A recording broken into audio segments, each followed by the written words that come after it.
Welcome back. We are joined today by Einar Tangen. Selamat datang kembali. Hari ini kita bersama Einar Tangen, peneliti senior di Taihei Institute di Beijing, dan juga peneliti senior di Center for International Governance Innovation. Terima kasih sudah bergabung lagi. Saya membaca artikel-artikel Anda dengan sangat tertarik, terutama yang membahas tentang Chinanomics 3.0. Saya berharap Anda bisa menjelaskan sedikit tentang argumen itu, tentang bagaimana reformasi di Tiongkok seharusnya tidak dilihat sebagai kebijakan yang terpisah-pisah, tapi justru sebagai satu visi strategis yang menyeluruh.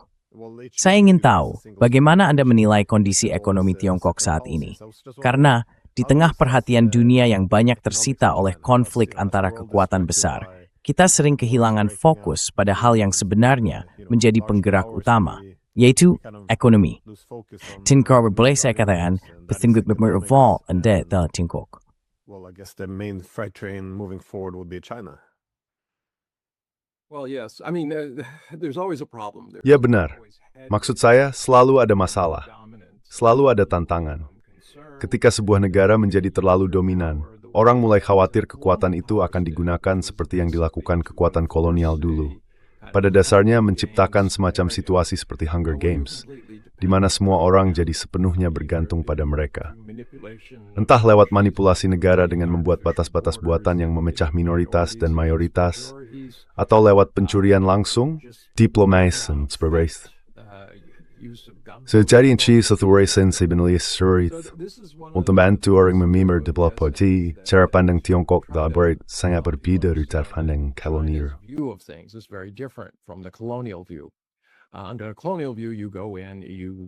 Dalam pandangan kolonial, mereka datang, memperkosa, merampok, mengambil, lalu membenarkan tindakannya dengan alasan membawa peradaban dan Tuhan kepada orang-orang yang dianggap tidak beragama dan tidak beradab. Padahal negara-negara yang katanya sedang mereka peradabkan itu sebenarnya sudah punya peradaban yang ribuan tahun lebih tua dari peradaban Barat. Jadi sebelum kita masuk ke pembahasan tentang Chinanomics 3.0, saya ingin mulai dari satu pertanyaan. Di mana posisi Amerika Serikat saat ini? Ini berkaitan dengan sekitar 4 esai yang pernah saya bahas. Dan saya pilih keempat esai itu karena masing-masing memberikan cetak biru yang kemudian benar-benar diikuti.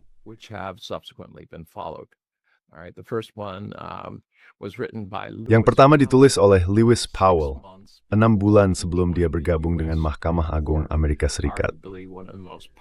Jabatan itu bisa dibilang salah satu posisi individu paling berpengaruh, karena begitu diangkat, masa jabatannya seumur hidup, dan pandangannya akan tercermin dalam putusan-putusan pengadilan. Dia menulis sebuah memo yang ditujukan kepada Kamar Dagang Amerika, sebuah memo rahasia, yang pada dasarnya mengatakan bahwa setelah kekalahan tahun 1964 ketika Lyndon Johnson terpilih sebagai presiden, yang dia anggap sebagai seorang komunis, sudah waktunya bagi keluarga-keluarga industri di Amerika untuk bersatu. Mereka harus mengambil alih pemerintahan, menguasai media, universitas, lembaga think tank, baca dasar step to democracy, and basically create an oligarchy. Now, if you have any questions about this, Kalau kamu punya pertanyaan soal ini, sebaiknya kamu baca langsung memo Lewis Powell itu. Baca versi aslinya.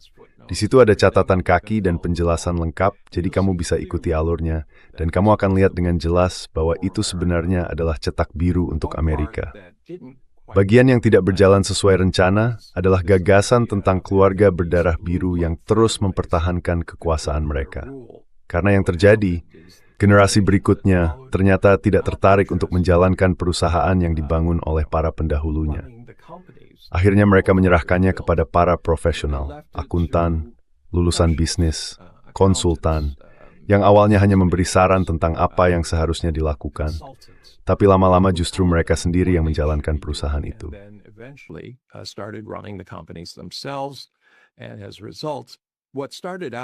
Dan akibatnya, sesuatu yang awalnya dimulai dengan gagasan bahwa kamu sedang membentuk sebuah oligarki, pada dasarnya berubah jadi seperti kuda tanpa kepala.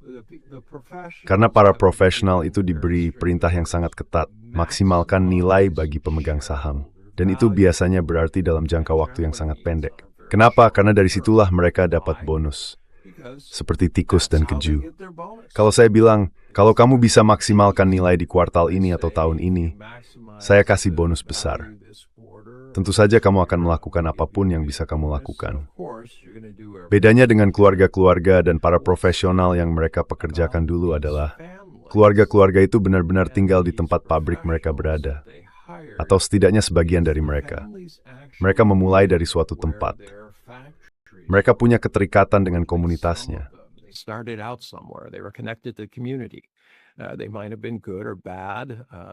Mereka mungkin dulu baik, mungkin juga tidak. Mereka mungkin punya kepentingan tertentu, tapi mereka adalah bagian dari komunitas, dan mereka terhubung dengan komunitas itu. Mereka punya rasa memiliki. Tapi begitu para profesional masuk, mereka sama sekali tidak punya keterikatan. Mereka bisa menutup pabrik yang sebenarnya masih untung, hanya karena mereka bilang, akan lebih menguntungkan kalau kita pindahkan ke tempat lain, ke Meksiko, atau ke Kanada, ke tempat yang biayanya lebih murah, atau aturan lingkungannya lebih longgar. Pokoknya, yang penting nilai jangka pendeknya maksimal. Akibatnya kita melihat industri Amerika jadi kosong dari dalam. Karena orang-orang yang dulu peduli, sekarang sudah tidak peduli lagi. Yang mereka pikirkan cuma dividen mereka. Don't care anymore because all they care about is their dividends, and the people in charge don't care because all they care about. Orang-orang yang berkuasa tidak peduli, karena yang mereka pikirkan cuma bonus mereka sendiri. Dan itulah sistem yang kita jalani sekarang. Sistem yang benar-benar terputus dari orang-orang yang sebenarnya bekerja di perusahaan-perusahaan itu. Kita bisa melihatnya dari sikap acuh dan gelombang besar pemutusan kerja di mana-mana. Hal kedua yang saya soroti adalah doktrin Wolfowitz tahun 1992. Di situ dia menjabarkan gagasan tentang keistimewaan Amerika, bahwa Amerika harus selalu berada di puncak, tidak boleh ada yang menentang, dan akan melakukan yang diperlukan untuk memaksakan kehendaknya. Mereka akan menggunakan cara apapun yang dianggap perlu untuk mencapai itu.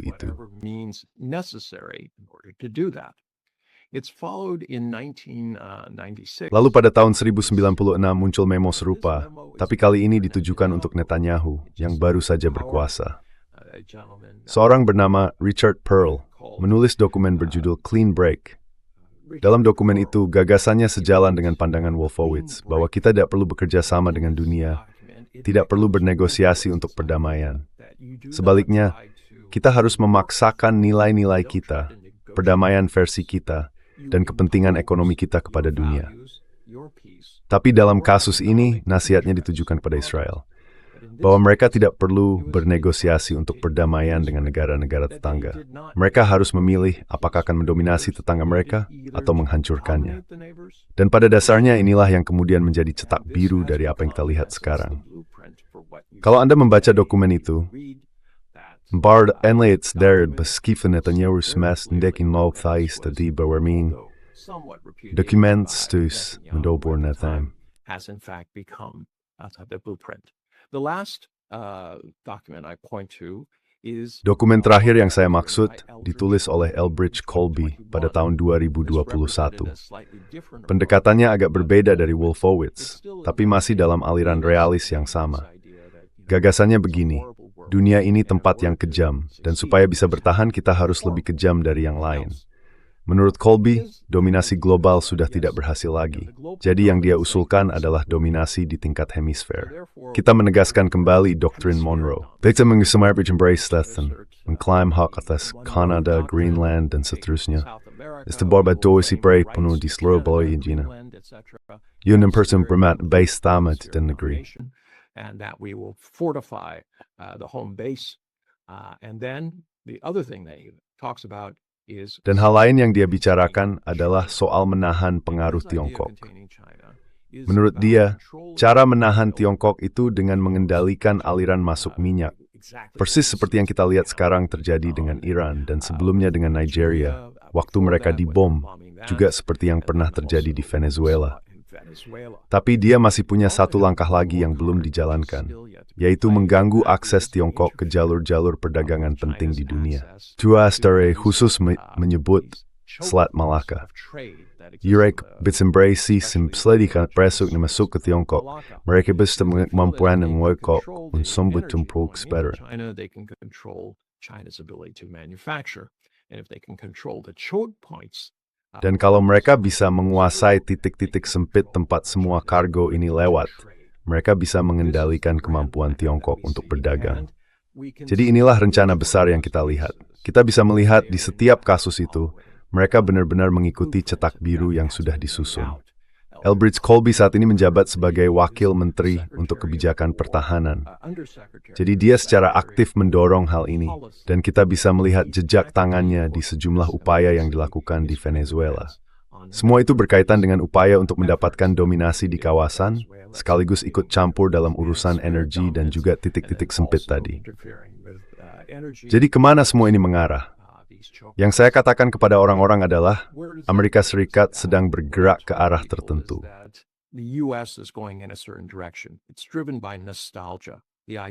Semua itu didorong oleh rasa nostalgia, gagasan bahwa kita harus, seperti slogan, mari buat Amerika hebat lagi, kembali ke masa lalu, ke kejayaan kita dulu. Tapi seperti kata pepatah, kita nggak bisa berenang di sungai yang sama dua kali. Waktu terus berjalan, begitu juga airnya. Nah, seperti yang saya bilang, itulah bentuk nostalgia itu. Di sisi Tiongkok, kita melihat kemajuan luar biasa selama 40, bahkan 45 tahun terakhir. Mereka mulai dari kondisi tanpa cadangan uang keras yang berarti. Mereka sangat miskin. Mereka juga nggak punya banyak sumber daya untuk diekspor ke seluruh dunia. Mereka butuh makanan, mereka butuh segalanya. Tapi entah bagaimana, mereka bisa terus maju dan akhirnya menjadi ekonomi terbesar kedua di dunia.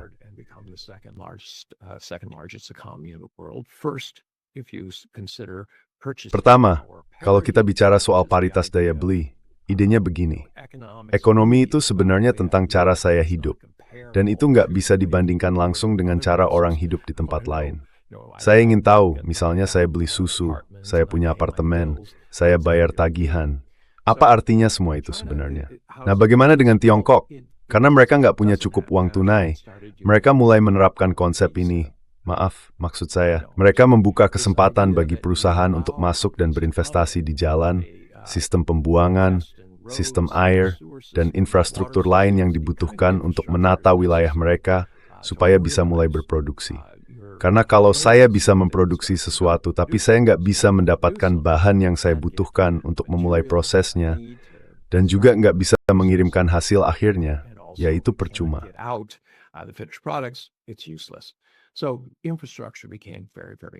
Jadi, infrastruktur menjadi sangat-sangat penting bagi Tiongkok.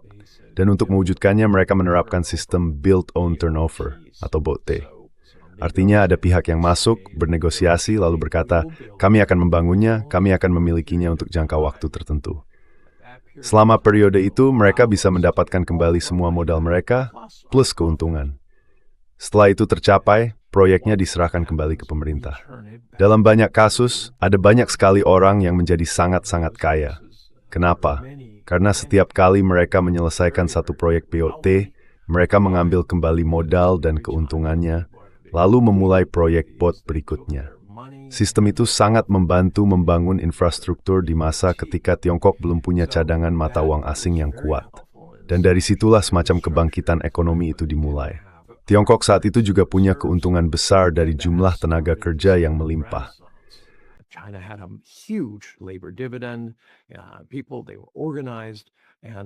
Orang-orang di sana mulai terorganisir dan mulai memproduksi, terutama untuk segmen bawah. Itu terjadi pada satu masa tertentu.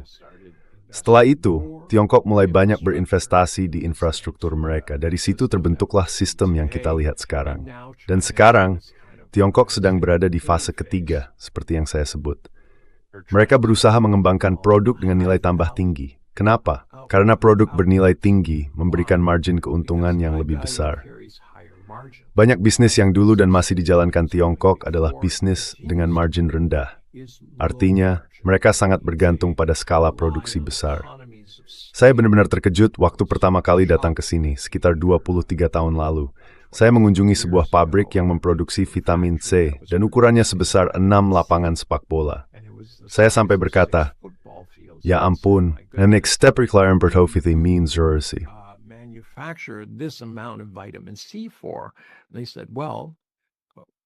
Mereka bilang, ya, mereka dan dua pesaing lainnya pada dasarnya menguasai 98% produksi vitamin C di seluruh dunia. Dan caranya adalah mereka bersedia mengambil margin keuntungan yang sangat kecil untuk volume yang sangat besar. Pendekatan seperti inilah yang mereka terapkan di banyak lini bisnis mereka. Sekarang, Tiongkok berfokus untuk meningkatkan perekonomiannya.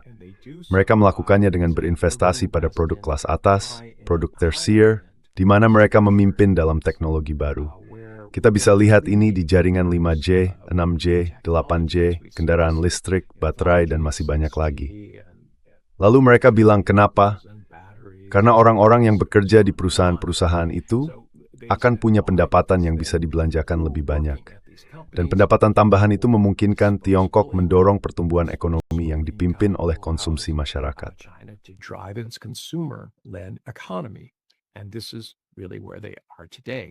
Dan inilah posisi mereka sekarang. Jadi bagaimana Tiongkok menyusun gagasan-gagasan ini? Dan kenapa 45 tahun terakhir bagi Amerika Serikat terasa begitu mengguncang? Pada tahun 1971, sekitar 61% penduduk Amerika tergolong kelas menengah. Kalau kita lihat ukuran yang sama di tahun 2024, angkanya tinggal 40%. Memang ada peningkatan di kategori kelas menengah atas, tapi itu sama sekali tidak menutupi penurunan 21% tadi. Jumlahnya bahkan cuma sekitar sepertiganya. Jadi kita melihat penurunan kelas menengah di Amerika, padahal kelas menengah adalah penopang utama demokrasi Amerika. Kemampuan mereka untuk berkata, saya rela menahan kebutuhan pribadi demi berinvestasi pada kebutuhan masyarakat, anak-anak, dan cucu-cucu saya.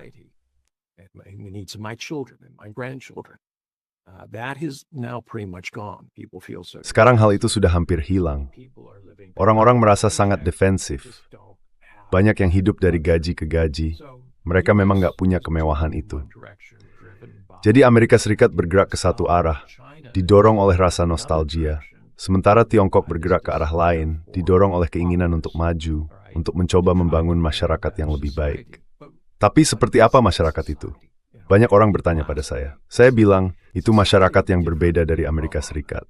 Secara ideologis, kita percaya bahwa kita punya sistem terbaik, bahwa kapitalisme demokrasi liberal adalah satu-satunya jawaban. Bukan salah satu, tapi satu-satunya. Dan karena itu, sistem ini harus diterapkan ke seluruh dunia, supaya dunia bisa damai. Itulah yang selama ini jadi mantra kita, yang kita sampaikan ke orang-orang selama bertahun-tahun. Kalau kalian mau mengadopsi dan mengikuti apa yang kami katakan,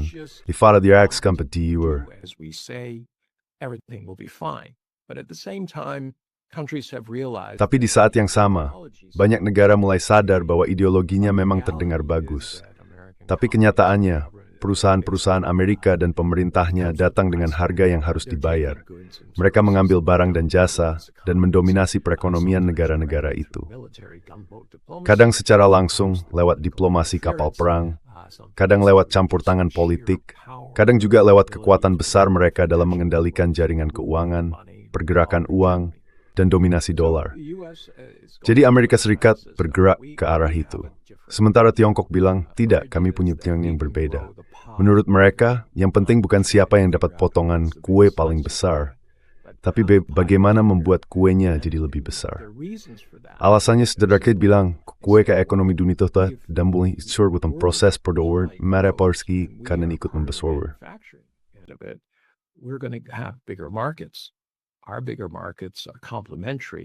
Pasar kita yang lebih besar itu saling melengkapi dengan negara-negara lain, karena kita ingin mereka juga berhasil. Kita membantu mereka membangun infrastruktur, bukan cuma untuk mengeluarkan sumber daya, tapi juga supaya mereka bisa membeli barang. Dan ketika barang-barang itu dibeli, sebagian memang akan dibuat di Tiongkok, dan itu akan terus terjadi. Tapi banyak juga yang akan dibuat di negara-negara tersebut. Sekarang, kenapa Tiongkok tertarik mengekspor lapangan kerja ke negara lain? Karena kalau orang punya pekerjaan, mereka punya pendapatan lebih. Dengan pendapatan itu, mereka bisa membeli barang. Nah, disitulah cara Tiongkok melihat dunia. Jadi secara ideologis, bagaimana semua ini bekerja bagi Tiongkok? Bagaimana selama bertahun-tahun, sejak masa Deng, lalu Jiang Zemin, kemudian Hu Jintao, dan sekarang Xi Jinping, mereka bisa mempertahankan garis kebijakan seperti ini. One of the people I looked at was a gentleman. Salah satu orang yang saya perhatikan adalah seorang pria bernama Wang Huning. Dia luar biasa karena latar belakangnya sebagai profesor universitas. Jadi dia tidak mengikuti jalur biasa dalam pemerintahan Tiongkok. Biasanya seseorang bergabung dengan partai, lalu dikirim ke desa terpencil, dan dari sana berusaha naik perlahan ke atas. Bayangkan mereka berangkat di usia sekitar 20 sampai 24 tahun. Dan sejak saat itu sampai kira-kira usia 55, mereka harus menunjukkan pencapaian yang cukup untuk bisa naik ke puncak piramida itu. Prosesnya keras, tapi semua orang di sana harus melaluinya. Itu semacam ujian utama untuk menentukan apakah seseorang mampu memerintah, karena mereka benar-benar mulai dari bawah. Mereka harus cepat naik melalui jenjang jabatan sambil membuktikan kemampuan mereka.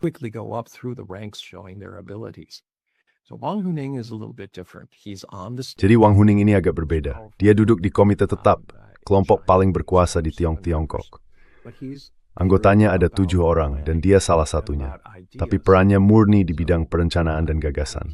Dia bergabung dengan Jiang Zemin sebagai salah satu penat utamanya. Lewat dia, kita mulai melihat kebijakan-kebijakan itu terbentuk dan menyatu. Saya bukan bilang dia yang melakukannya sendirian. Maksud saya, dia adalah satu sordid senior squad tag generasi kepapaian. Jasa sangat berpengaruh. Apalagi squad masih di komite tetap. Tidak apa seberalis, isinya, ide mengakur timur ter. To marry both East and West. He's interesting because he went to America. Dia menarik karena dia pernah pergi ke Amerika dan tinggal di sana sekitar 6 bulan. Dia berkeliling juga, dan itu agak mirip dengan seorang bangsawan dari Prancis yang datang ke Amerika tak lama setelah masa revolusi dan mengamatinya. Saya lupa namanya. Saya terus terpikir Lafayette, tapi itu bukan namanya. Dia menulis sebuah buku penting tentang Amerika Serikat dan cara pandangnya. Banyak hal di dalamnya yang positif, tapi juga ada bagian yang mempertanyakan hal-hal seperti ini. Tapi itu cara yang bagus untuk melihat Amerika. Dan menurut saya, kalau kamu tertarik, sebaiknya baca buku America Against America, karya Wang Huning. Di situ dia memuji banyak aspek dari Amerika Serikat, tapi dia juga melihat ada beberapa masalah.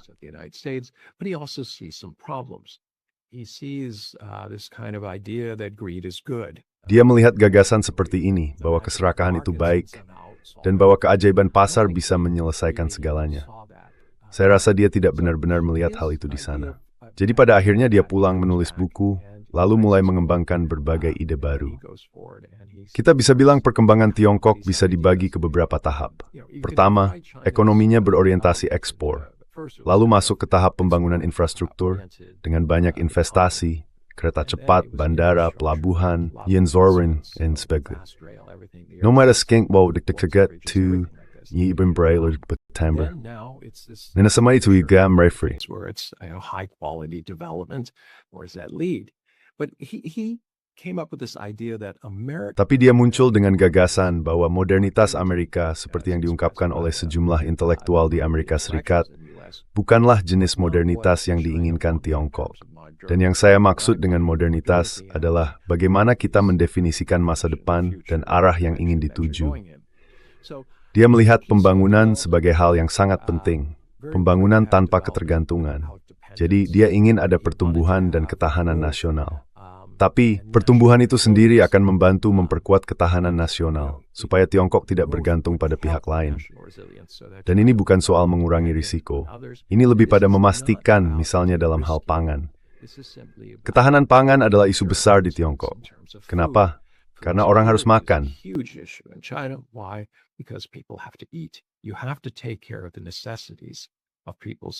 Kita harus memenuhi kebutuhan dasar kehidupan rakyat, dan hal itu tidak boleh bergantung pada kehendak atau kemauan negara lain. Itu hal yang sangat mendasar. Lalu soal modernisasi, maaf, saya agak melompat sedikit. Dia menginginkan modernisasi tanpa perpecahan. Ini salah satu hal yang dia lihat di Amerika, bahwa ada tingkat perpecahan yang sangat besar. Mereka yang sudah punya, makin banyak mendapat, sementara yang tidak punya makin sedikit. Distance you fully sip. Ithik tip mod of your distance smart P3 to remember. Tome to we wake here the therein for trimming into it negara. So he's very concerned about how you pull a country together.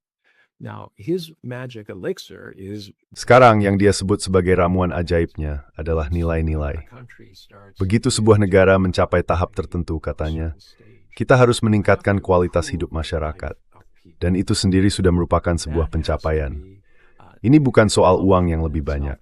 Kita memang perlu cukup untuk kebutuhan pokok dan cukup untuk bisa menikmati hidup. Tapi kita tidak perlu berlebihan di atas itu. Bukan berarti dia menolak adanya orang kaya, tapi dia menekankan bahwa semua orang harus bisa menikmati kehidupan bermasyarakat, bukan hanya segelintir orang yang beruntung. Itulah yang dia dorong. Dan kalau kamu datang ke Tiongkok, atau kalau kamu punya pertanyaan tentang Tiongkok, tolong datang dulu ke sana sebelum membuat penilaian. Saya rasa kamu akan cukup terkejut. Banyak sekali tamu yang datang ke sini, dan mereka selalu bilang, wah, ternyata tidak seperti yang saya bayangkan.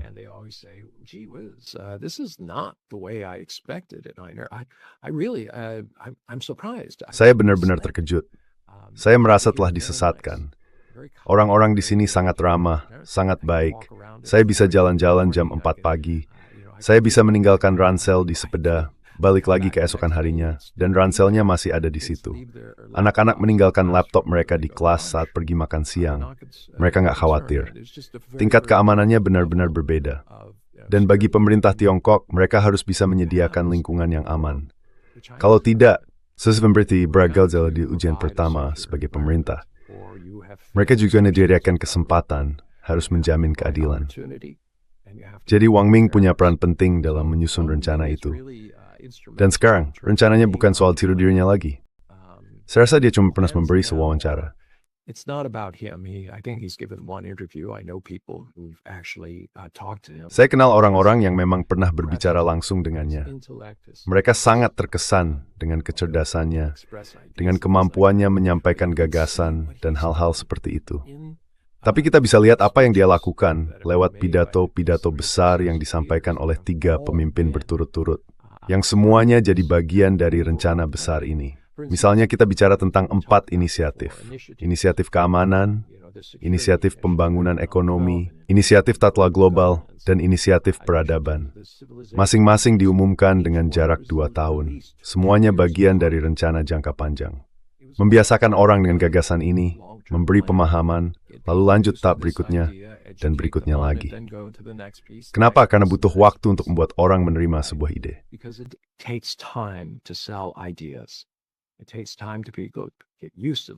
Perlu waktu untuk menjadi baik, untuk bisa terbiasa dengan mereka. Kita nggak bisa langsung melempar banyak ide sekaligus ke sekelompok besar orang, karena kadang itu bisa sangat sulit mereka pahami. Jadi seperti yang bisa kita lihat, setiap 2 tahun mereka meluncurkan bagian lain dari potongan puzzle yang membantu orang di dalam Tiongkok, dan juga yang mendengarkan dari luar Tiongkok untuk memahami arah umum yang sedang mereka tuju. Sekarang, kalau bicara soal ekonomi, ada beberapa hal yang sedang mereka lakukan. Pertama, mereka nggak mau kehilangan sektor manufaktur yang sudah mereka miliki. Tapi mereka juga tahu, untuk tetap kompetitif, terutama di bidang dengan margin rendah dan sedikit tenaga kerja di mana robotika dan otomatisasi bisa digunakan, mereka harus menekan biaya produksi.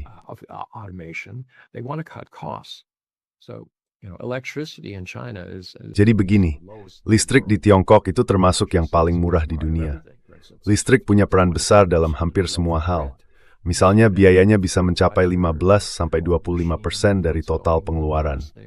Kalau kita tambahkan lagi pupuk, mesin-mesin yang digunakan, bahan plastik, lalu urusan logistik dan biaya-biaya lainnya, yaitu berlaku hampir di semua sektor. Jadi, kalau tidak punya pasokan energi yang cukup dan harganya sangat murah, terutama listrik, kita tidak akan bisa berproduksi dengan efisien. Tapi lebih dari itu, mereka juga memanfaatkan revolusi digital untuk mendorong efisiensi. Maksud saya, mereka mengotomatisasi pabrik-pabrik mereka dan juga sistem logistiknya.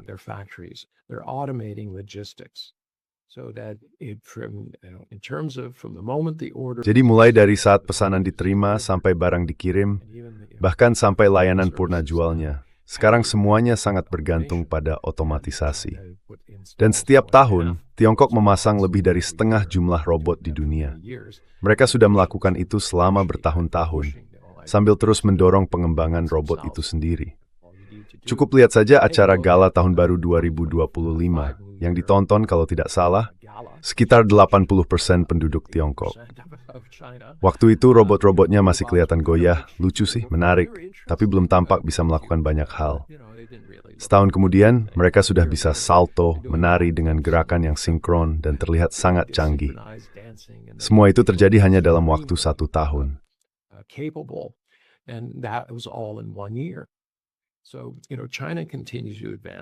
Jadi begini, Tiongkok terus maju.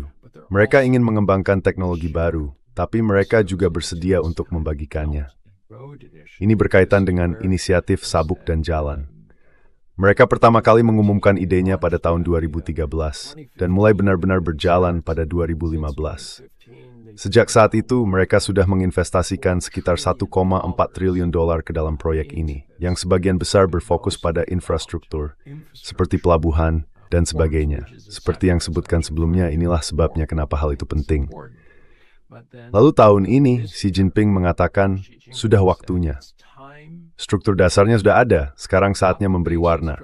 Ada apa maksudnya memberi warna? Maksudnya adalah, selain membangun pelabuhan, jembatan, dan infrastruktur lainnya, harus ada juga pembangunan ekonomi yang nyata. Artinya, Pali's Borbisidig Gis Fermengoma Warnmen Kendix Berdik Rake Sgiyu.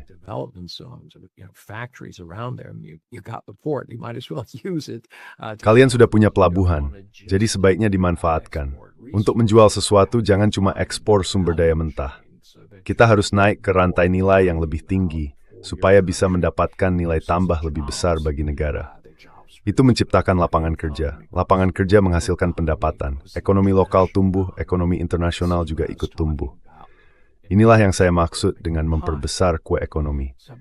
Sebagian dari itu, Tiongkok bilang, mereka bersedia berbagi teknologi dan mengembangkan teknologi bersama. Itu sangat menarik bagi banyak negara. Saya berbicara dengan banyak duta besar di sini, di Tiongkok, dan saya tanya, apakah kalian punya kerjasama serupa dengan mereka? Bilang tidak. Perusahaan-perusahaan Amerika tidak akan mau mengembangkan hal seperti itu.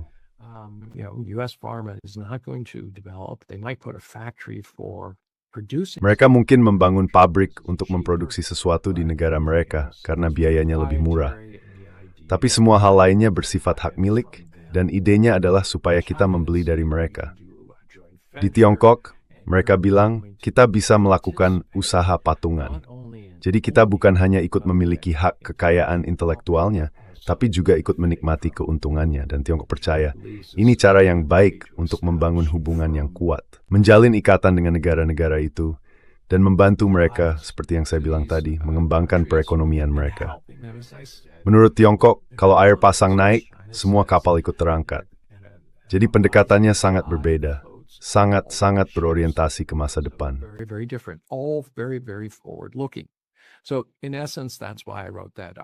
Jadi intinya itulah alasan saya menulis artikel tentang Chinanomics 3.0.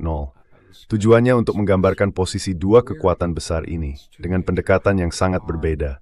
Yang satu bernostalgia, yang satu berpandangan ke depan, yang satu bersifat inklusif, yang lain eksklusif.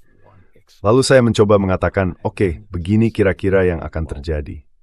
Faktanya, pada titik ini, politik di antara keduanya tidak akan mudah diperbaiki. Kita tidak akan melihat Amerika Serikat bergeser ke arah Tiongkok atau Tiongkok bergeser ke arah Amerika Serikat. Keduanya sudah terikat pada jalur masing-masing. Dan kita sudah melihat akibatnya. Jadi jembatan apa yang masih bisa dibangun untuk mencegah dunia benar-benar terpecah?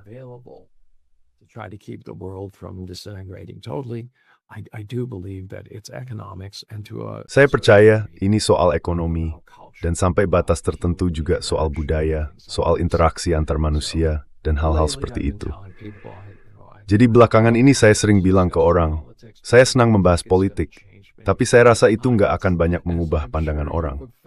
Saya yakin Anda juga tahu, ketika Anda menyampaikan kebenaran setiap hari, tetap saja ada orang yang seharusnya mendengarkan tapi tidak mau. Tapi saya pikir, lewat ekonomi dan diplomasi antar masyarakat, hal itu, maksud saya, lihat saja Amerika Serikat sekarang. Mereka sedang menjadi tuan rumah Piala Dunia. Bagi banyak orang, apalagi setelah masa COVID, mereka punya pandang yang agak aneh tentang orang Eropa dan juga orang dari tempat lain. Europeans and other people from other places, and then all of a sudden they see them and they're all enjoying. Lalu tiba-tiba mereka melihat orang-orang itu, semuanya sedang menikmati pertandingan sepak bola. Atau seperti yang kita sebut di Amerika, soccer. Dan mereka bilang, orang-orang ini hebat, mereka baik.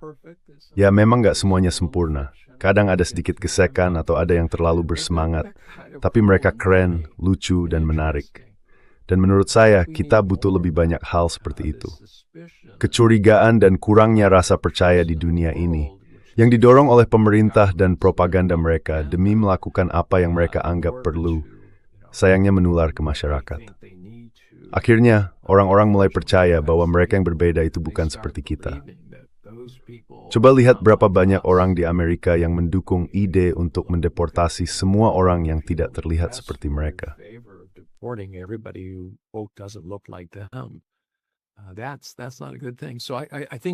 Itu bukan hal yang baik. Jadi menurut saya, hal-hal seperti ini bisa membawa perubahan.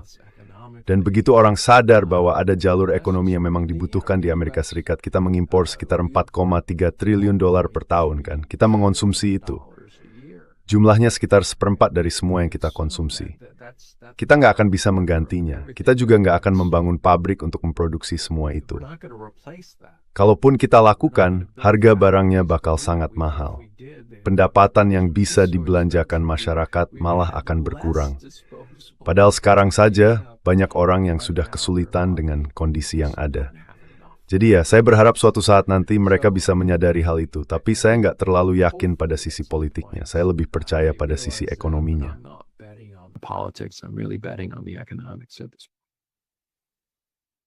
When you talk about how Kalau kita bicara tentang bagaimana seharusnya ekonomi melayani masyarakat, saya langsung teringat pada Karl Polanyi. Dia menulis beberapa karya terbaik tentang hal ini setelah Perang Dunia Kedua.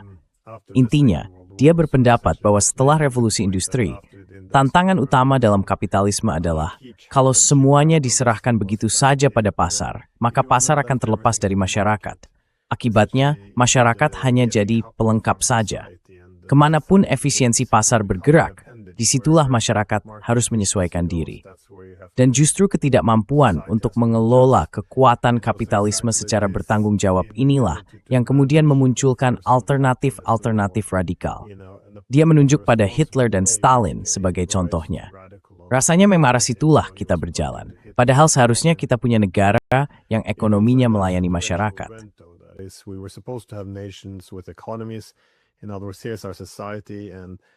Dengan kata lain, begini kondisi masyarakat kita. Ekonomi diatur sedemikian rupa supaya efisien, tentu saja juga untuk melayani masyarakat. Tapi kemudian, dengan munculnya ekonomi neoliberal yang menganggap pasar tidak boleh diganggu, hal ini hampir berubah jadi semacam keyakinan. Secara perlahan, kita menjadi ekonomi yang menyatu dengan negara, terutama Amerika Serikat, yang sangat menonjol dalam hal ini. Sebenarnya banyak tanda bahaya yang seharusnya sudah terlihat. Misalnya setelah masa globalisasi, ketika banyak pekerjaan dipindahkan ke luar negeri. Banyak kota dan daerah di tengah Amerika yang mulai sekarat. Pekerjaan hilang, sementara narkoba justru masuk. Tapi alih-alih bertanya, bagaimana cara memperbaiki masyarakat agar semua orang bisa hidup lebih baik, yang muncul di koran malah artikel-artikel yang bilang, oh, solusinya adalah sewa truk pindahan. Artinya, kamu yang harus menyesuaikan diri dengan pasar.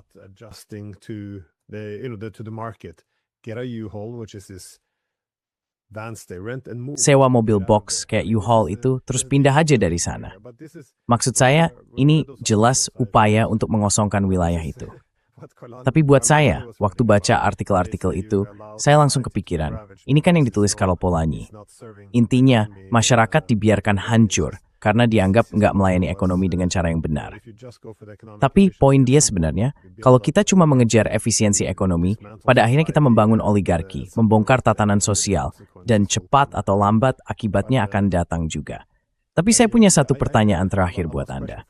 Seberapa optimis Anda bahwa Tiongkok bisa menghindari godaan untuk jadi kekaisaran? Maksud saya, supaya nggak jatuh ke jalur yang sama seperti Amerika. Karena seperti yang sering dikatakan para realis politik, kekuasaan itu pada akhirnya akan memengaruhi niat.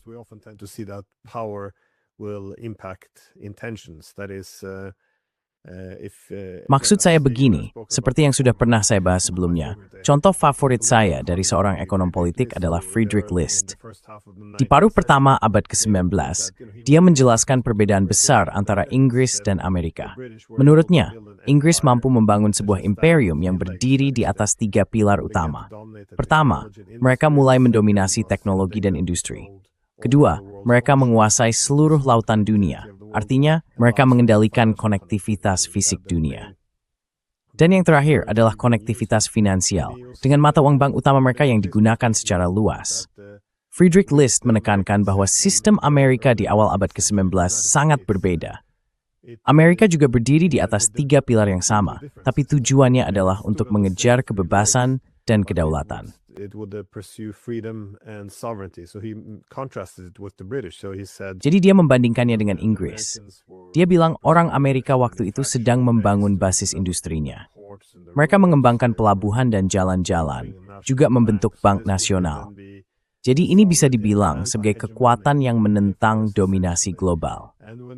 Dan kalau kita baca sekarang, alasannya saya tanya adalah karena kedengarannya mirip dengan cara kita sering bicara tentang Tiongkok. Tapi pada tahun 1898, bisa dibilang itu titik baliknya, ketika Amerika menang perang melawan Spanyol. Saat itu mereka memperoleh banyak wilayah kolonial, dan tiba-tiba menguasai Pasifik bukan lagi tujuan utamanya. Sekarang mereka harus menguasai dan mendominasi pasar luar negeri. Dan itu juga berarti melakukan ekspansi wilayah.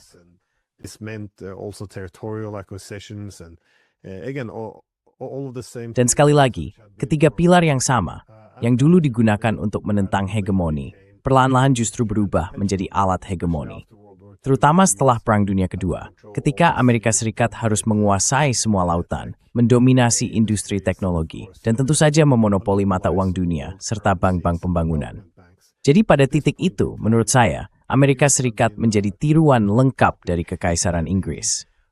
Nah, alasan saya menanyakan hal ini sekarang adalah karena kita melihat Tiongkok juga tampaknya mengikuti pola yang sama. Saya berpendapat 3 pilar yang sama dari sistem Amerika dan sebelumnya dari Inggris, yaitu pilar pertama, kepemimpinan di bidang industri dan teknologi. Lalu menghubungkan dunia melalui inisiatif sabuk dan jalan. Connecting the world with the Belt and Road Initiative, and the last leg, of course, the financial aspect. Dan yang terakhir, tentu saja, aspek keuangan. Ini mencakup pengembangan bank nasional, mata uang, sistem pembayaran, dan sebagainya. Nah, kalau kita bicara tentang hal yang anti-hegemonik, tapi distribusi kekuasaan memengaruhi niat, lalu apa yang terjadi setelah hegemoni berakhir? Karena contoh yang tadi Anda sebut, seperti Clean Break dan Doktrin Wolfowitz, itu bukan kebetulan muncul di tahun 90-an, tepat setelah Uni Soviet runtuh, yang sebelumnya menjadi penyeimbang. Jadi, ketika Amerika ke-19 itu, tiba-tiba muncul semua gagasan menguasai dunia demi kebaikan seluruh manusia. Sekarang, kedengarannya seperti lelucon, tapi di tahun 90-an, kebanyakan orang mempercayai. This is what most people subscribe to. That was before they called for destroying entire. Itu sebelum mereka menyerukan untuk menghancurkan seluruh peradaban dan ya, mendukung semua genosida itu. Tapi saya kira, pertanyaan saya begini, apa yang membuat Anda optimis terhadap kemampuan Tiongkok untuk menolak godaan menjadi kekaisaran? Karena, menurut argumen Mearsheimer, keamanan tertinggi justru ada ketika sebuah negara menguasai dunia. Kalau kamu mendominasi, kamu sepenuhnya aman. Tapi seperti yang Anda katakan, kekaisaran itu merusak. Kalau sebuah negara punya kekaisaran di luar negeri, pemerintahan yang baik di dalam negeri hanya akan jadi mimpi. Semuanya akan runtuh. Jadi saya tidak berpikir jalan kekaisaran itu baik untuk Tiongkok, tapi daya tariknya besar sekali. Jadi ya, pertanyaan panjangnya adalah, bagaimana Tiongkok bisa menahan diri dari hal itu? How can China essentially resist this? Okay, I think it's Oke, menurut saya ini benar-benar topik yang pas. Dan hal lucunya adalah, saya pindah ke Tiongkok tahun 2005, karena saya berpikir, kalau akan ada masa kebangkitan di hidup saya, yaitu pasti terjadi di sini. Dan saya tidak kecewa. Tapi saya juga punya kesempatan. Waktu itu saya menjabat sebagai Ketua Dewan Perdagangan Internasional di negara bagian saya. Jadi saya sempat bertemu dengan beberapa pejabat tinggi di pemerintahan. Dan satu hal yang saya katakan kepada mereka adalah, Saya bilang, kalian sepertinya berada di jalur yang tepat dalam hal ekonomi dan hal-hal semacam itu. Sistem kalian memang berbeda, tapi tampaknya cocok untuk kalian. Ada sisi-sisi yang masih kasar tentu saja, tapi saya bisa melihat Tiongkok sedang bangkit. Dan itu terjadi sekitar tahun 2006, 2007, 2008 di masa-masa itu. This is in 2006, 7, 8, that type of period. But I said, I hope you'll study it. Tapi saya bilang, saya harap kamu belajar sejarah setidaknya sampai paham bahwa ini bukan cuma soal Inggris Raya. Kalau kita lihat ke belakang, ke semua kekaisaran itu, polanya selalu sama. Awalnya mereka berdagang, lalu tiba-tiba perdagangan itu berubah jadi alasan untuk menggunakan kekuatan. Dan setelah itu tentu saja mereka membenarkannya dengan nama Tuhan, emas atau apapun yang bisa dipakai. Saya bilang, saya harap kalian tidak jadi seperti kami. Sekarang, ada beberapa hal tentang Tiongkok yang menarik untuk dicatat. Pertama, seperti yang saya bilang digerakkan oleh nostalgia. Mungkin orang berpikir Tiongkok juga digerakkan oleh hal serupa, karena mereka bicara tentang kebangkitan kembali, tentang keinginan untuk menghidupkan kembali perekonomian mereka. Tapi itu sebenarnya bukan nostalgia. But that's not nostalgia necessarily. What it means is it's the recognition that Maksudnya begini, ini adalah pengakuan bahwa kita harus melakukan hal-hal baru supaya bisa maju. Dan semuanya berkaitan dengan sejarah. Misalnya kalau saya berbicara dengan seseorang di pemerintahan pada level yang cukup tinggi, mereka biasanya punya latar belakang pendidikan klasik. Artinya mereka mengenal para penyair, mereka tahu sastra, dan mereka paham sejarah mereka. Mereka juga rutin mengikuti yang disebut sekolah partai. Setiap tahun mereka wajib mengambil kursus di sana. Dan sebagai bagian dari itu mereka diajarkan tentang sejarah mereka. Tentu saja dengan penafsiran yang mereka pilih sendiri. Tapi mereka memang belajar tentang sejarah Tiongkok.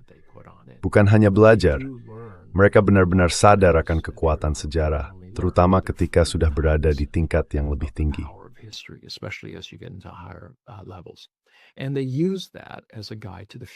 Dan mereka menggunakan itu sebagai panduan untuk masa depan. Misalnya, dalam menghadapi Donald Trump, mereka paham bahwa dia bersifat transaksional. Mereka memikirkan dengan sangat matang bagaimana cara menanganinya, dan mereka menemukan contoh orang seperti dia dalam sejarah mereka. Itu membuat mereka agak unik, karena semakin banyak seseorang mempelajari sejarah, semakin kecil kemungkinan dia mengulangi kesalahan yang sama. Kalau dia benar-benar mempelajarinya dan mengambil pelajaran darinya. Jadi saya pikir mereka terus belajar dari hal itu. Dan selama mereka mau mengajarkannya, dan itu tetap menjadi inti dari cara mereka memahami dunia, saya rasa mereka akan baik-baik saja. Yang kedua, mereka tidak memaksakan ideologi. Kita yang melakukannya. Second, they don't push ideology. We do. And part of it is we push the ideology. Sebagian dari itu adalah karena kita mendorong ideologi ini sebagai cara untuk membela alam. Kenapa kita melakukan semua hal buruk itu? Ya, sebenarnya kita melakukannya dengan alasan yang benar, seperti yang kamu bilang, demi kebaikan yang lebih besar. Oke, kamu tahu, untuk membuat omelet, kamu harus memecahkan telur. Jadi kalau kamu mau omelet, kamu harus siap melakukan apa yang perlu dilakukan. Tapi, menurut saya, alasan itu sekarang terdengar kosong. Sementara Tiongkok tidak seperti itu. Mereka tidak bilang, kalian harus mengikuti contoh kami. Mereka bilang, kalau menurut kalian ada sesuatu dari cara kami berkembang yang bisa berguna dan cocok di negara kalian, ya gunakan saja.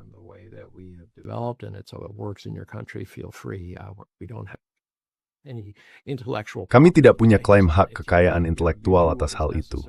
Lakukan saja apa yang perlu dilakukan. Tapi pandangan mereka tentang kedaulatan adalah bahwa setiap negara, karena merupakan mosaik yang rumit dari budaya, sejarah, berbagai kelompok masyarakat dan bahasa yang berbeda, harus punya jalannya sendiri. Ini bukan sesuatu yang seragam. Tidak ada satu pola yang cocok untuk semua. Jadi itu agak berbeda. Kalau kamu tidak berniat memaksakan ideologimu pada orang lain, artinya kamu tidak punya alasan untuk datang dengan kapal perang dan memukul mereka sampai babak belur, supaya mereka melakukan hal yang kamu anggap benar. Dan bagian terakhirnya, sistem di Tiongkok sejauh ini punya kelas profesional birokrat yang naik sampai ke tingkat kepemimpinan. Sekarang, saya bukan penggemar besar birokrasi, dan mereka memang harus diawasi dengan sangat hati-hati. And they need to be watched very carefully. But those who come through the bureaucracy is Tapi bagi mereka yang masuk lewat jalur birokrasi, seperti yang saya bilang tadi, biasanya mulai di usia sekitar 22 sampai 24 tahun. Lalu ketika sudah berusia 54 akan diputuskan apakah mereka lanjut atau ya, pada dasarnya pensiun. Dan selama perjalanan naik ke atas, prosesnya sangat keras. Strukturnya seperti piramida. Awalnya ada jutaan orang, lalu menyusut jadi 1, kemudian 7, 25, dan seterusnya. Jadi, ruang di puncak itu sangat terbatas. Artinya, mereka yang berhasil naik biasanya memang sangat kompeten. Tapi dalam sistem apapun, kita harus mengakui satu hal.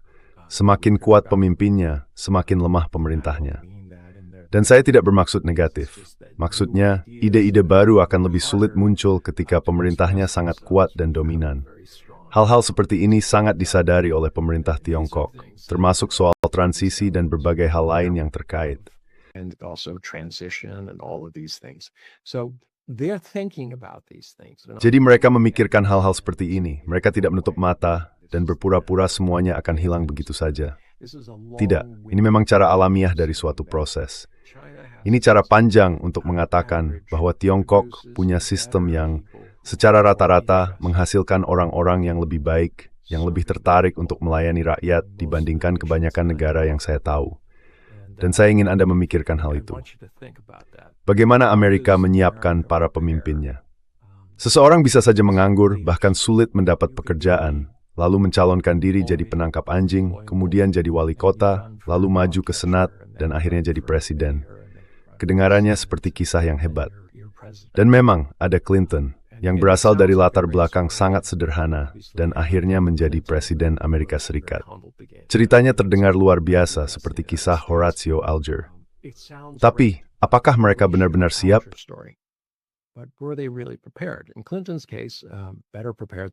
Dalam kasus Clinton, dia lebih siap dibanding kebanyakan orang karena pernah jadi gubernur. Tapi, tahu kan Obama, meskipun saya pikir dia orang yang sangat bermoral, sangat baik, dan pembicara yang hebat, sebenarnya belum pernah benar-benar memimpin apapun sebelum jadi presiden. Dan itu jadi masalah buat dia. Dia tidak siap untuk jadi presiden. Ironisnya, sekarang dia justru akan jadi presiden yang hebat, karena dia sudah punya pengalaman. Dia paham bagaimana birokrasi bekerja, dan bagaimana hal itu dihands sebingung, terutama dalam urusan militer. Setiap hari duduk di kantor Oval, dan orang-orang dengan bintang besar di dada mereka dengan banyak gelar, orang-orang yang sangat pintar. Waktu mereka atas dan yuci ka otakmu tentang ancaman ini kutul terhadap Republik. Security threats of facing America, and you believe them because you don't have an independent sense of. Dan kamu percaya pada mereka, karena kamu nggak punya acuan independen, terutama kalau orang itu dulunya ya seorang penggerak lalu jadi senator negara bagian, terus masuk ke Kongres Amerika, dan akhirnya jadi presiden. Itu memang kenaikan yang berdasarkan prestasi, tapi bukan berarti itu mempersiapkan dia untuk posisi yang paling rumit di Amerika. Sementara di Tiongkok, kalau seseorang mau sampai ke posisi itu, dia sudah melewati banyak ujian berkali-kali. Dia tahu persis bagaimana Tiongkok bekerja. Dia paham cara kerja sistemnya, tahu batas dan kelebihan dari birokrasi dan hal-hal semacam itu. Dan karena sistemnya bertentangan dengan apa yang banyak orang pikir, Xi Jinping itu bukan orang yang akan menunjuk semua pejabat masa depan. Prosesnya bersifat kolektif, sangat rumit. Dan di dalamnya juga ada lobby-lobby antar para pejabat. Lobbying amongst the people there, but you cannot be. Tapi kamu nggak bisa bersikap menyebalkan dan berharap bisa naik posisi, karena nggak ada yang suka sama orang yang menyebalkan. Jadi maksud saya, ya saya sebenarnya nggak seharusnya ngomong ini, tapi ya Ted Cruz, semua orang yang pernah ketemu Ted Cruz nggak suka sama dia. Mereka bilang, ya dia pintar sih, tapi orangnya nggak menyenangkan. Di Tiongkok, nggak mungkin dia bisa ada di posisi seperti sekarang. Pertama, karena dia sebenarnya nggak punya pengalaman yang cukup buat melakukan apa yang dia lakukan. Dia juga kurang tahu banyak hal, seperti yang kelihatan waktu diwawancara Tucker Carlson. Dia bahkan nggak tahu kalau ada 92 juta orang di Iran. Tapi dia langsung bilang, ayo serang aja. Terus dia bilang hal-hal seperti, saya senator untuk Israel dan semacamnya. The senator for Israel, things like that. I can't even imagine. Saya bahkan nggak bisa bayangin. seseorang di Tiongkok ngomong 1/10 aja dari apa yang dia bilang dan tetap punya posisi berkuasa. Jadi ya, sistem mereka memang berbeda, ada batas-batasnya. Tapi di saat yang sama selalu ada peringatan yang terus-menerus. Itulah kekuatan dari sifat manusia. Dan yang saya lihat sekarang, kadang bukan di level atas, tapi di level menengah, saya lihat orang-orang yang sebenarnya nggak punya peran apapun dalam keberhasilan Tiongkok. Di masa-masa sulit, waktu revolusi, kebudayaan. Tapi kenapa mereka merasa ikut memiliki keberhasilan itu? Mereka menganggapnya sangat pribadi dan dalam banyak kasus jadi sangat keras bilang kayak kita harus kasih pelajaran ke semua orang. Kita kuat.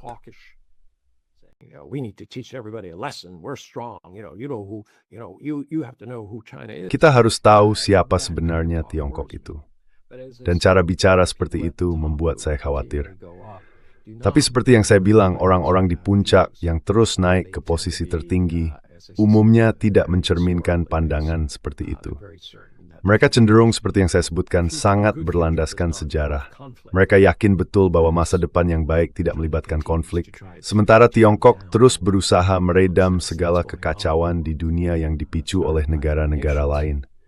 Ya, saya memang berpikir selalu ada bahaya yang terus-menerus. Dan kalau kita mengabaikannya, kita benar-benar akan dalam masalah. Itu tidak bisa dilakukan. Kita lihat di seluruh Eropa, ada Alternative für Deutschland atau AfD. Kita lihat partai-partai sayap kanan yang pada dasarnya punya kecenderungan fasis, sedang naik lewat program populis dan hal-hal semacam itu. Today I know, this is a thing yang break beamer cannot breathe. Are their leaders capable of governing? Have they ever done any governing? No. Apakah mereka pernah benar-benar memerintah? Enggak. Mereka cuma bikin janji supaya bisa berkuasa, tapi nggak tahu gimana cara menepatinya. Dan itu kelihatan banget dari Milei di Argentina. Kelihatan juga di banyak tempat lain, termasuk Donald Trump. Dia sama sekali nggak tahu gimana menindaklanjuti semua janji yang dia buat. Malah sekarang dia ada di posisi yang justru berlawanan dengan semua yang dia janjikan. Biaya kesehatan makin mahal, harga-harga naik, bensin naik, perang yang nggak ada ujungnya masih terus berlanjut. Dan dia sama sekali nggak fokus untuk mengembalikan lapangan kerja yang nyata ke Amerika. Semua itu gagal total. Jadi ya, disitulah bahayanya. Tapi lalu gimana reaksi Tiongkok terhadap hal itu? Apakah mereka berpikir, oh kami lebih unggul?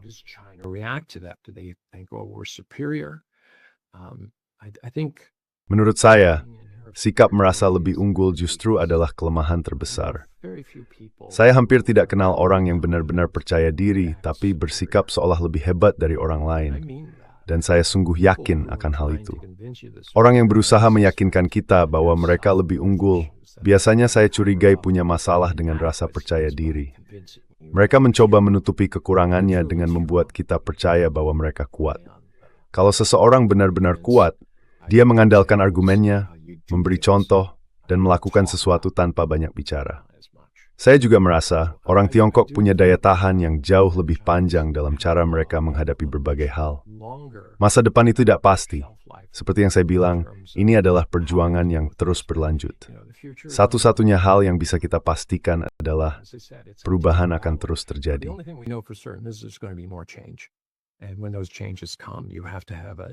Kalau perubahan itu datang, kita harus punya sistem yang cukup dinamis untuk bisa menyesuaikan diri. Menurut saya, Tiongkok sedang merespons dinamika ekonomi dunia dan arah perkembangan masyarakat serta politik. Berbeda dengan Amerika Serikat, yang seperti saya bilang tadi, terjebak dalam nostalgia. Hal itu menghalangi mereka untuk menghadapi kenyataan di dalam negeri, masyarakat yang makin rapuh, utang yang luar biasa besar, dan juga fakta bahwa sekarang hampir tidak ada pembicaraan soal bagaimana atau kapan utang itu akan dibayar. Itu yang membuat saya khawatir, karena jumlahnya akan terus bertambah. Di akhir tahun ini, totalnya akan jauh melampaui $40 triliun. Dan anehnya, hampir tidak ada yang bereaksi, kecuali segelintir orang di garis ideologis tertentu, yang tetap saja memilih hal-hal yang sebenarnya mereka sendiri kritik.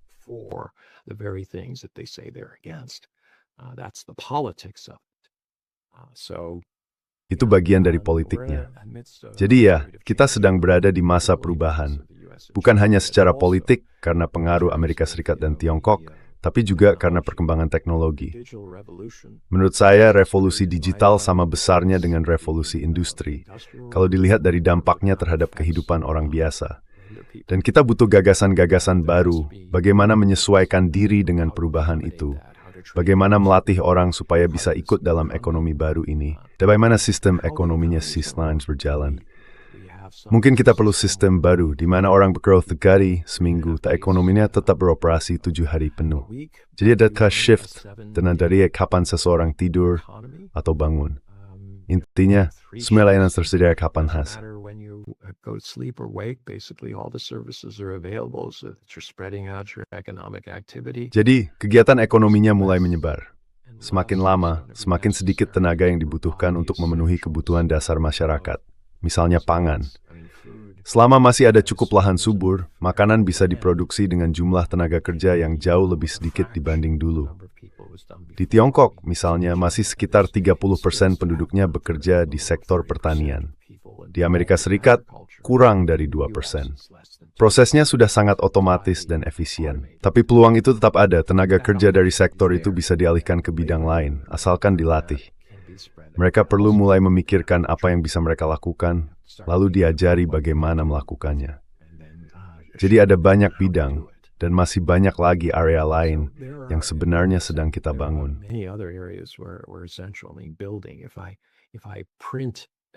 Kalau saya bisa mencetak sebuah gedung dan tidak lagi butuh tukang batu atau pekerjaan sejenis itu, lalu apa yang akan kita lakukan dengan mereka? Menurut saya, Tiongkok sangat berpandangan jauh ke depan. Mereka tidak banyak bicara soal ini, tapi mereka sudah berinvestasi lebih banyak dan mengarahkan lebih banyak orang ke bidang-bidang yang akan punya peluang besar di masa depan. Mereka memastikan ada cukup lulusan perguruan tinggi, tapi di saat yang sama, mereka juga membenahi sistem pendidikannya supaya para lulusan itu lebih siap dan ketika mereka lulus punya prospek kerja yang baik. Jadi tugas pemerintah bukan cuma menciptakan rasa aman, tapi juga mempersiapkan masyarakat agar bisa menjadi bagian yang produktif dari kehidupan sosial. Bukan sekadar bisa digantikan, tapi bertahap minat dan comfortowing dengan bidang yang bisa membuat hidup bermakna. Where they can have a fulfilling life. That's just as important. It's not just I have Itu sama pentingnya. Bukan cuma soal saya punya penghasilan tambahan, tapi lebih ke perasaan saat saya bekerja. Saya melihat nilai dari apa yang saya lakukan, dan orang lain juga melihat nilainya. Nilai itu kemudian berubah menjadi imbalan bagi saya. Jadi pemerintah yang bisa menyesuaikan diri dan menyediakan kebutuhan rakyatnya, serta memikirkan masa depan mereka, menurut saya akan berhasil. Ini bukan soal memberi orang barang atau bantuan begitu saja. Itu tidak produktif. Itu hanya memindahkan kekayaan. Kalau memang ada cukup kekayaan untuk dipindahkan, ya tidak apa-apa.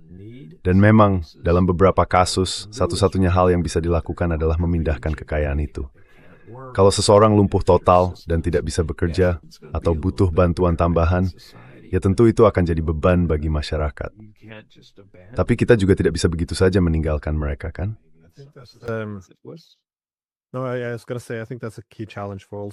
Saya rasa itu tantangan utama bagi semua masyarakat ke depan.